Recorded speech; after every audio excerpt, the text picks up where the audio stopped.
তৃণমূল বিধায়কের বিরুদ্ধে উঠছে স্লোগান তুলছে দলেরই কর্মীদের একাংশ। অভিযোগ, তৃণমূলের দুই গোষ্ঠীর মধ্যে হাতাহাতিতে আহত হয়েছেন দলের নতুন আহ্বায়ক। দক্ষিণ 24 পরগনার ভাঙড় 2 নম্বর পঞ্চায়েত সমিতির সভাপতি আরাবুল ইসলাম এবং ক্যানিং পূর্বের তৃণমূল বিধায়ক শওকত মোল্লার অনুগামীদের দ্বন্দ্ব নতুন নয়।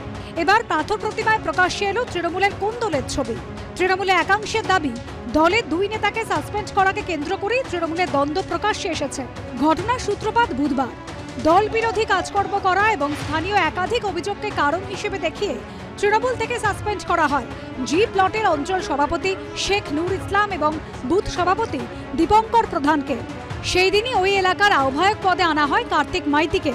সাসপেন্ডেড তৃণমূল নেতার অভিযোগ, স্বার্থ চরিতার্থ করতে দলকে সাসপেন্ড করার জন্য ইন্ধন দিয়েছেন স্থানীয় কিছু তৃণমূল নেতা। কালকে 25 তারিখ একটা মিটিং ছিল, আমি মিটিংয়ে উপস্থিত থাকবো না বলে তার আগামী জানিয়ে দিয়েছিলাম। আমাদের কর্মীরা আমাকে ফোন করে জানায় যে বিধায়ক সাহেব আসছিল, আজকের আপনাকে সাসপেন্ড করেছে। আমাকে এ পর্যন্ত কোনো সাসপেন্ড লেটার ধরানো হয়নি। ঘটনার প্রতিবাদে শুক্রবার তৃণমূলের সাসপেন্ডেড দুই নেতা নেতৃত্বে মিছিল হয়। মিছিল থেকেই স্লোগান তোলা হয় পাথর প্রতিবাদ তৃণমূল বিধায়ক সমীর জানার বিরুদ্ধে।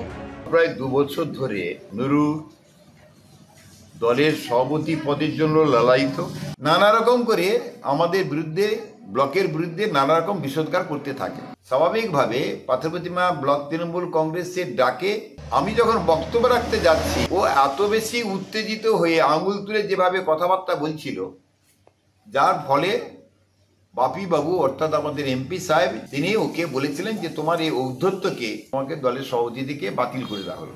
মিছিল থেকে স্লোগান ওঠে নতুন আহ্বায়কের বিরুদ্ধে।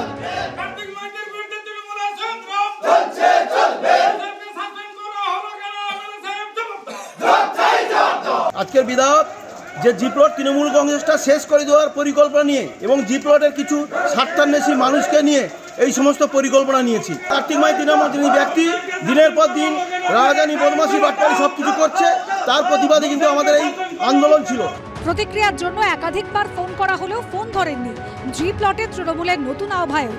স্থানীয়দের তৃণমূল কর্মীদের একাংশের অভিযোগ, মিছিলের পর দলের নতুন আহ্বায়ক এবং তাঁর অনুগামীদের ওপর হামলা চালায় সাসপেন্ডেড নেতাদের দলবল। তাতে আহত হন নতুন আহ্বায়ক সহ কয়েকজন। 10 জনের বিরুদ্ধে অভিযোগ জানানো হয় গোবর্ধনপুর থানায়। অভিযোগের ভিত্তিতে দুজনকে গ্রেফতারও করে পুলিশ। গোষ্ঠীদ্বন্দ্ব হয়ে কার্তিক মাইতির সঙ্গে আমাদের সঙ্গে একটু বচসা হয়। তাদের নিজেদের মধ্যেই লড়াই থামানোর জন্য তারা দেখাচ্ছে লোকচক্ষুতে যেটা শুদ্ধিকরণ হচ্ছে। 75 ভাগ আর 25 ভাগের লড়াই নিয়ে এখন সাসপেন্ড করা হয়েছে বলেই আমার মনে হয়। ঠিক হয়ে যেতে পারে, 75 ভাগ পেয়ে গেলে 25 ভাগ পেয়ে গেলে ঠিক হয়ে যেতে পারে। এর আগে শনিবারই আরাবুল ইসলাম বনাম শওকত মোল্লা দ্বন্দ্বে উত্তপ্ত হয়ে ওঠে ভাঙড়। পরপর 3 দিন আরাবুল ইসলামের অনুগামীদের ওপর হামলার অভিযোগ ওঠে শওকত মোল্লার অনুগামীদের বিরুদ্ধে, যদিও সেই অভিযোগ অস্বীকার করেন শওকত মোল্লার অনুগামীরা। গৌতম মণ্ডলের রিপোর্ট, এবিপি আনন্দ, দক্ষিণ 24 পরগনা।